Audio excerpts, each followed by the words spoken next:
Nah, untuk selanjutnya pembicara kedua, mohon izin untuk membacakan kurikulum vitae beliau.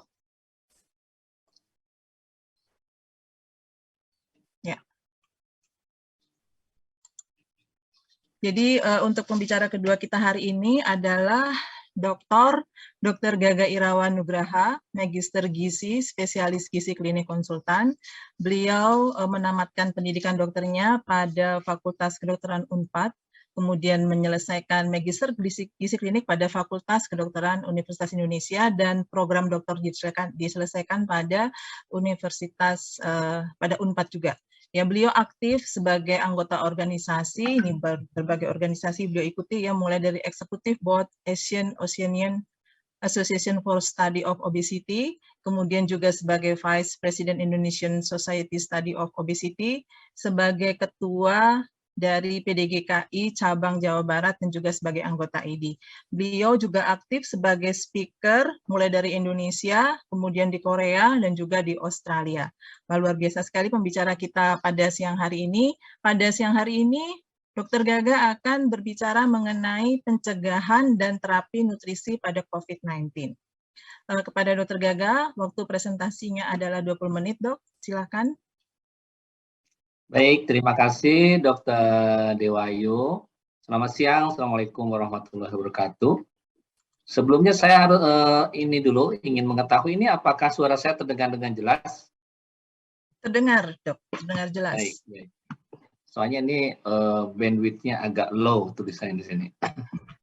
Baik, saya akan menyampaikan tentang pencegahan dan terapi nutrisi pada COVID-19.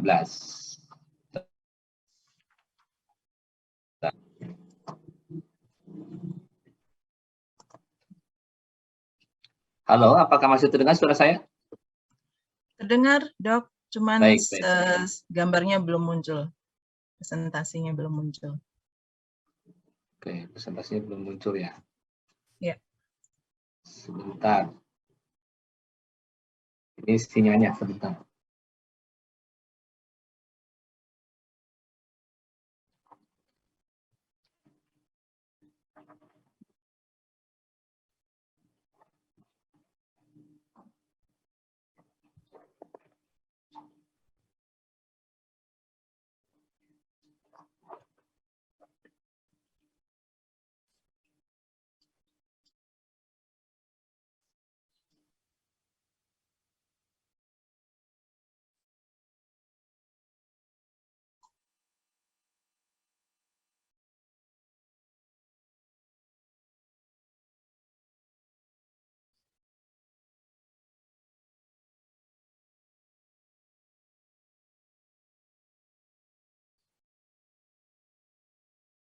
Dr. Gaga.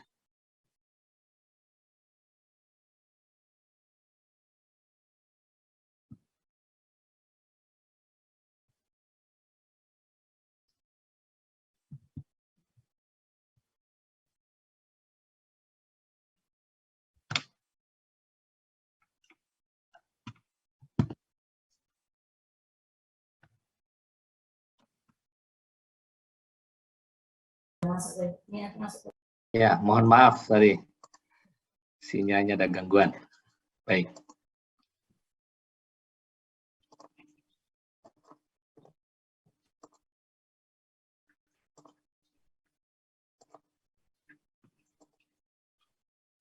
Apakah presentasinya sudah terlihat? Sudah, Dok, sudah. Baik. Bismillahirrahmanirrahim. Jadi COVID-19 ini merupakan yang kita alami sekarang ini memang pandemi yang mudah-mudahan sudah mencapai di kaki bukit ya, sudah landai ya. Di Bandung sendiri mungkin kasus yang Omikron ini kemarin sempat meningkat dan banyak kematian, terutama kalau yang sekarang ini di pasien-pasien yang memiliki komorbid dan lansia ya. Saya tidak tahu di daerah lain. Dan ini semua memang disebabkan karena COVID-19 ini akan memicu berbagai respon imun yang menimbulkan berbagai kaskade yang kemudian akhirnya menyebabkan inflamasi yang meluas di dalam tubuh sehingga kemudian disebutnya hyperinflammation, ya, inflamasi yang luar biasa, sehingga yang kemudian menimbulkan berbagai hal yang diakhiri dengan kerusakan pada paru paru pada sebagian pasien dan kemudian bahkan ada yang menyebabkan kematian. Nah, ternyata berbagai penelitian menunjukkan bahwa terdapat hal yang berbeda di antara pasien-pasien yang sebelumnya mengalami malnutrisi dengan yang pasien yang normal. Ketika pasien sudah masuk rumah sakit dan terkena COVID, ternyata sudah mengalami berat badan yang kurang sebelumnya, maka length of stay atau lama rawat di rumah sakit lebih lama dan durasi sakitnya juga menjadi lebih lama, ya, dibanding dengan pasien-pasien yang memiliki status gizi yang normal. Ya. Hal ini disebabkan karena malnutrisi ini menyebabkan gangguan fungsi imun sehingga meningkatkan risiko penyakit dan kemudian juga lebih berat. Ya. Beberapa juga penelitian menunjukkan bahwa kadar albumin yang rendah itu menjadi prediktif marker untuk outcome yang lebih jelek, ya.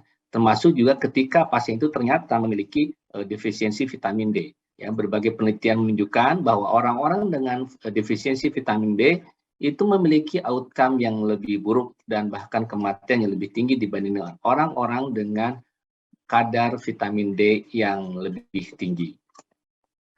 Baik. Nah, tapi sebaliknya, ya, pasien-pasien yang obesitas juga ternyata memiliki risiko yang lebih tinggi untuk dirawat di rumah sakit karena COVID-19 atau kemudian membutuhkan ventilator dan kemudian meningkat, ya, angka kematian juga menjadi lebih tinggi. Ya.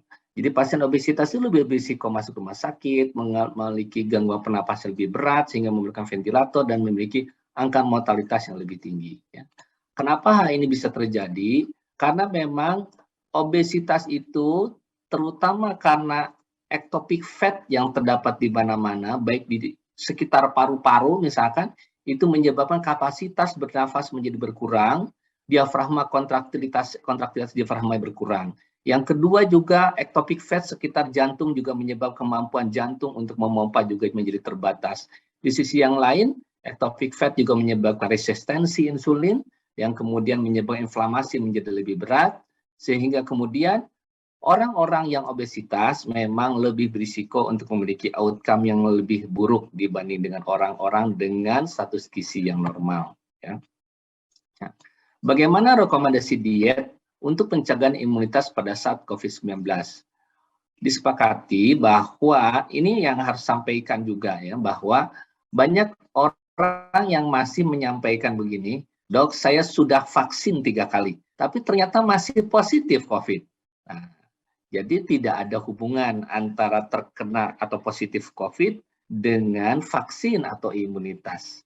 Vaksin atau juga di sini peran diet itu bukan untuk mencegah terinfeksi COVID, tetapi untuk meningkatkan imunitas tubuh.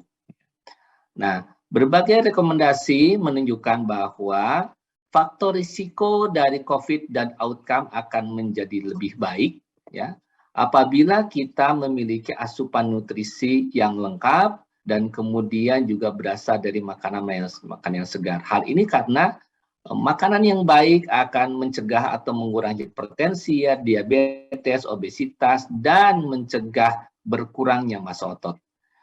Demikian juga untuk ibu yang menyusui. Ibu yang menyusui diharapkan tetap bisa memberikan ASI untuk bayinya. Ya.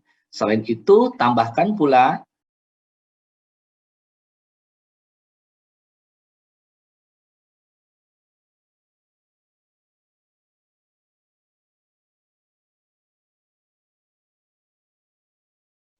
Suaranya hilang ya? Iya, iya. Halo? Ya dok, suaranya hilang. Oke. Nah ini. Ya, ya. Sekarang sudah ada lagi? Sudah, tapi belum muncul presentasinya. Presentasinya belum muncul dok. Nah, sekarang sudah dok. Belum muncul? Sekarang baik, sudah. Baik.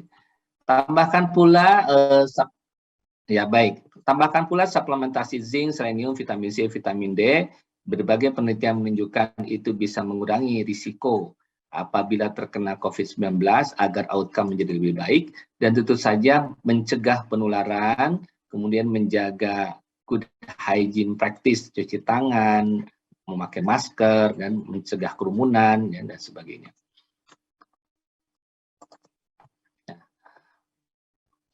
Banyak institusi dunia yang memberikan rekomendasi untuk diet masa pandemi, tapi saya kutip di sini dua saja dari WHO dan UNICEF.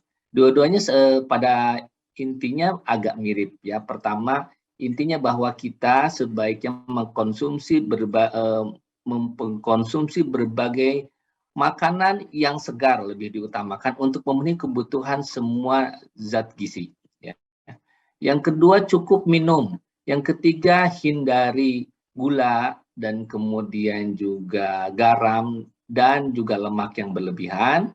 Dan kemudian juga kalaupun terpaksa karena misalkan harus isolasi mandiri dan kemudian juga terbatas, maka boleh mengkonsumsi makanan yang sudah diproses, processed food atau misalkan frozen food, namun kalau bisa usahakan yang segar.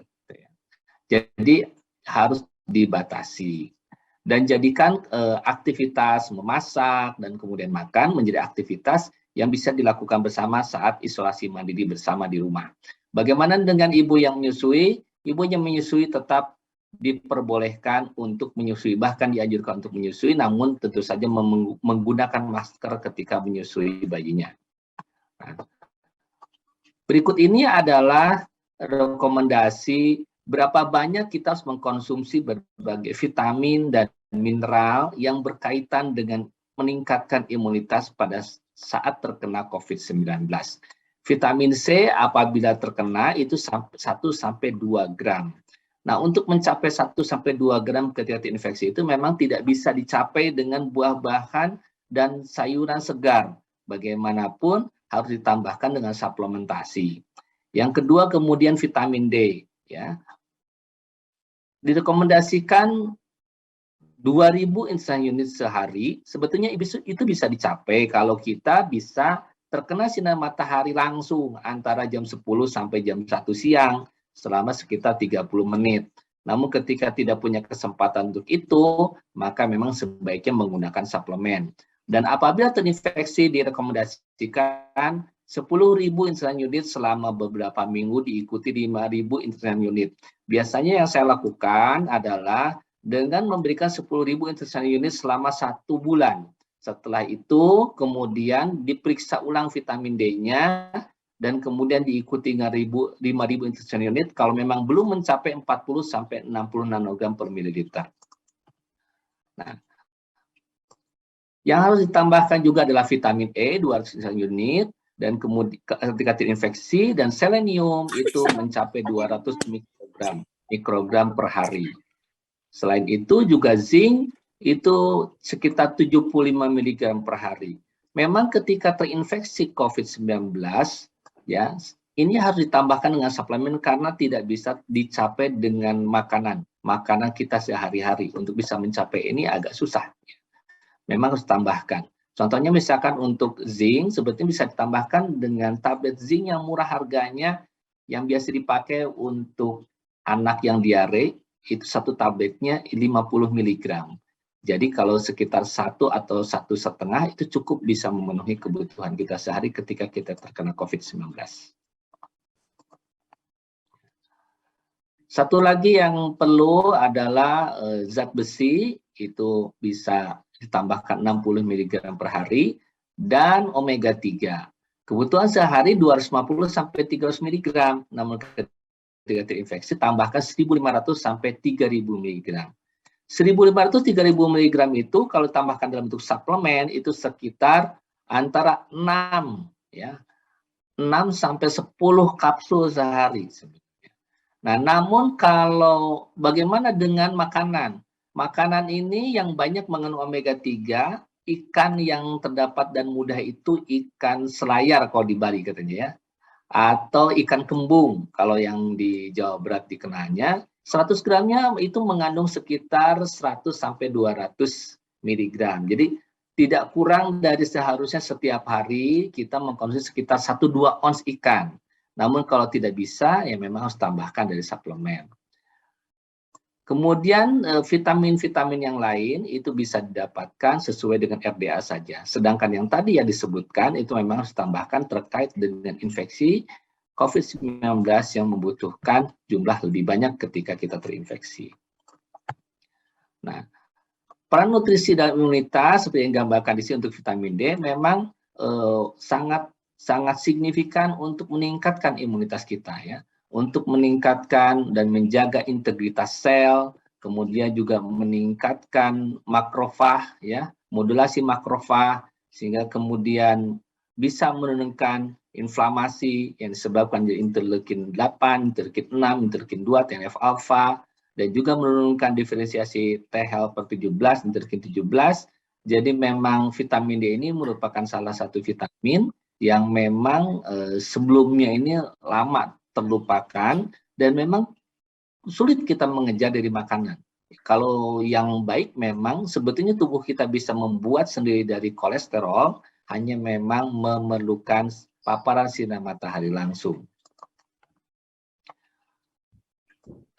Di sini kita lihat peran omega 3, ternyata omega 3 itu juga mempunyai peran bukan hanya meningkatkan interleukin 10, menurunkan interleukin 6, TNF alfa, namun juga bisa menghambat replikasi dari virusnya. Jadi ini yang suka kita terlupa menambahkan omega 3 pada pasien-pasien yang terinfeksi COVID-19. Selain juga dari vitamin C, vitamin E, selenium tadi, itu juga membantu dan zinc membantu meningkatkan NK dan T sel yang kita perlukan untuk daya tahan tubuh terhadap virus. Satu lagi yang tidak termasuk dalam rekomendasi ini, tapi tidak dimasukkan dalam rekomendasi karena penelitiannya belum konklusif, namun pada beberapa penelitian menunjukkan bahwa ternyata probiotik itu memiliki peran yang cukup baik ya dalam untuk pasien-pasien terinfeksi COVID-19 karena ternyata bisa meningkatkan CD4, CD8 dan kemudian juga menghasilkan short chain fatty acid dan short chain ini bisa bermanfaat untuk menjadi makanan bagi sel-sel koloniosit ya, sel-sel usus dan itu meningkatkan daya tahan tubuh. Kan menjanjikan untuk menjadi terapi dukungan untuk infeksi COVID-19. Ini tadi sudah disebutkan. Nah, bagaimana dengan pasien COVID-19 yang kemudian dirawat di rumah sakit? Ketika pasien datang dengan COVID-19, dari sisi nutrisi yang harus diperhatikan adalah periksa terlebih dahulu status gizi pasien. Caranya bagaimana? SPEN menunjukkan, merekomendasikan bahwa lakukan terlebih dahulu screening ya untuk menentukan dari risikonya apakah dia mengalami malnutrisi ringan, sedang atau berat ya. Yang direkomendasikan adalah MAS atau NRS 2002 ya. Apabila skornya lebih dari 2 berarti berat. Bagaimana dengan pasien yang tidak sempat atau tidak bisa ditimbang karena berbagai hal? Maka bisa gunakan dengan pendekatan pengukuran lingkar lengan atas ya. Mid upper arm circumference apabila kurang dari 23,5 maka kemungkinan BMI pasien kurang dari 20 ya. Apabila lebih dari 32 itu berarti obesitas. Berarti harusnya antara 23,5 sampai 32. Nah, ini adalah NRS 2002. Apabila ini salah satu yes, maka kemudian dilihat untuk scoring yang berikutnya apabila lebih dari 3 berarti memang pasien ini mengalami malnutrisi. Nah, kemudian lanjutkan dengan assessment ya. Assessment ini direkomendasikan oleh GLIM ya, salah satu institusi dunia yang mempelajari terutama tentang malnutrisi. Itu disebutkan malnutrisi apabila terdapat satu kriteria fenotip dan etiologi dan satu kriteria etiologi. Contohnya misalkan untuk Asia ini apabila BMI-nya kurang dari 18,5 untuk kurang dari 70 tahun atau kurang 20 apabila lebih dari 70 tahun gitu ya. Atau terjadi massa otot yang berkurang. Bagaimana pemberian nutrisi untuk pasien yang di rumah sakit? Asupan nutrisi yang direkomendasikan adalah 27 kilokalori per kilo berat badan untuk sebagian besar pasien. Namun kalau pasien tadi sudah ternyata hasil screening assessment malnutrisi, maka bisa diberikan harusnya sampai 30 kilokalori per kilogram berat badan. Namun demikian tetap harus memperhitungkan status gizi, tingkat aktivitas fisik, status penyakit, dan apakah pasien mentoleransi atau tidak. Hati-hati dengan risiko refeeding syndrome untuk pasien-pasien yang memang masuk sudah dalam keadaan malnutrisi. Karbohidrat dan lemak yang diperhatikan sebaiknya karbohidrat 70% dan lemak 30% dari energi, yaitu total energinya. Apabila pasien dengan ventilator, lemak dan karbohidrat 50-50% rasionya. Asupan protein 1 gram per kilogram berat badan per hari untuk lansia dan lebih dari 1 gram per kilogram berat badan per hari untuk lansia. Dan ternyata berbagai penelitian menunjukkan bahwa asupan protein yang cukup itu mampu mengurangi masa rawat. Apabila ternyata dengan makanan biasa, diet biasa tidak bisa, maka bisa tambahkan dengan oral nutrition supplement, ya. Tambahkanlah dengan makanan formula. Apabila ternyata tidak bisa dengan makanan formula, kalau perlu kita cari dimasukkan melalui NGT. Apabila ternyata tidak bisa juga atau kurang bisa mencukupi kebutuhan nutrisinya, tambahkan.